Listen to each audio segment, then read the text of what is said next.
আলহামদুলিল্লাহ। গুনাহ থেকে বেঁচে থাকার ব্যাপারে হজরতে ওলামায়ে কেরাম ৭০টিরও বেশি উপায়ের কথা বলেছেন। আজ আমরা তার মধ্যে ৭টি উপায় নিয়ে আলোচনা করব।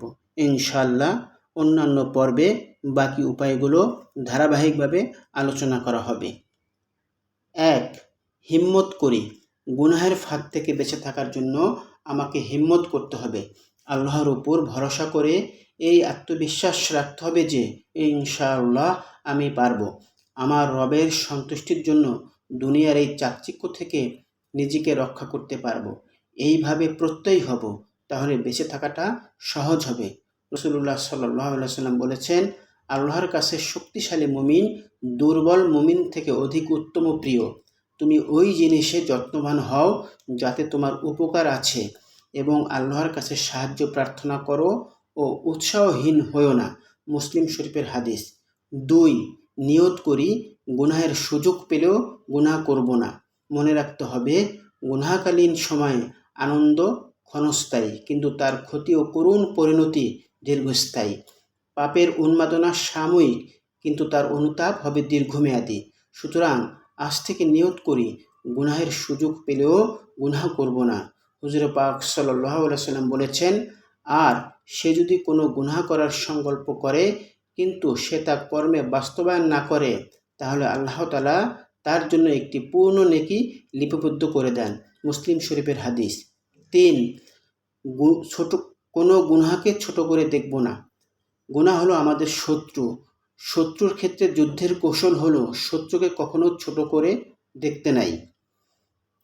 হুজুর পাক সাল্লাল্লাহু আলাইহি ওয়াসাল্লাম বলেন, তুমি ওই সকল গুনাহ থেকে বেঁচে থাকো যেগুলোকে ছোট বলে ধারণা করো।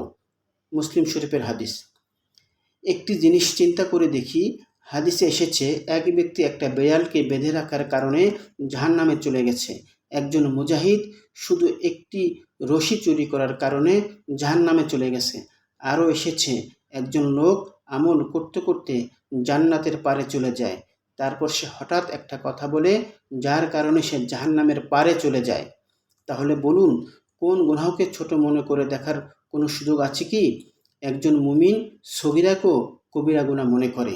কবি বলেন, গুনাহকে ছোট মনে করো না, বড় পাহাড় ছোট ছোট পাথর দিয়ে তৈরি হয়। ৪. দোয়া করি। দোয়া সকল মুসিবতের সবচেয়ে শক্তিশালী প্রতিষেধক। সুতরাং যে ব্যক্তি তাওবা করতে চায় তার উচিত ওই সত্তার দরবারে হাত তোলা যিনি প্রার্থনা শুনেন এবং মুসিবত দূর করেন। হতে পারে গুনাহ বর্জন এবং পবিত্র জীবন গঠন, এই দুয়ের মাঝে দূরত্ব কেবল দুটি প্রার্থনার হাত, প্রয়োজন কেবল কয় ফোঁটা চোখের পানি।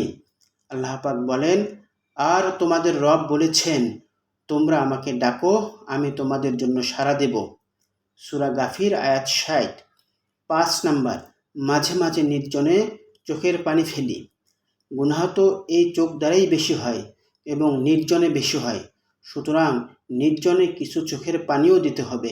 এটা সাধারণ দোয়া থেকে স্পেশাল।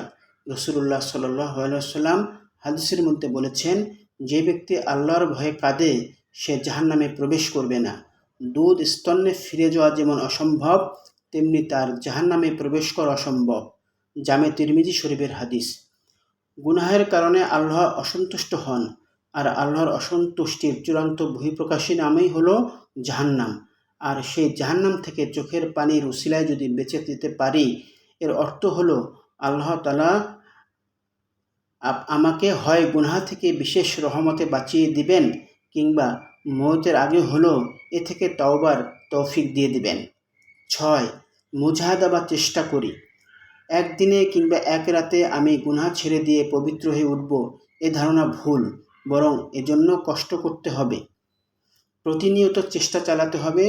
আমি গুনাহ ছেড়ে দেওয়ার ব্যাপারে আন্তরিক, এটা তখনই বোঝা যাবে যখন এ ব্যাপারে আমার চেষ্টা অব্যাহতভাবে পাওয়া যাবে। আল্লাহ সুবহানাহু ওয়া তাআলা বলেন, আর যারা আমার পথে সর্বাত্মক প্রচেষ্টা চালায় তাদেরকে আমি অবশ্যই আমার পথে পরিচালিত করব। আর নিশ্চয়ই আল্লাহ সৎ কর্মশীলদের সাথেই আছেন।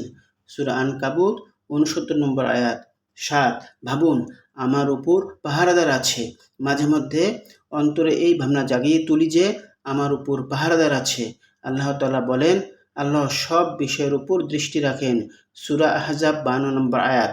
ইমাম আহমদ ইবনে হাম্বল রহমতুল্লাহ একজন কবির কাছে একটি কবিতা শুনে দরজা বন্ধ করে খুব কেঁদেছিলেন। কবিতাটা ছিল, যদি তুমি নির্জনে কিছু সময় একাকী কাটাও, তখন একথা বলো না যে আমি নির্জনে একাকী সময় কাটিয়েছি, বরং বলো আমার পেছনে সদা সর্বদা একজন পাহারাদার ছিল। আলহামদুলিল্লাহ।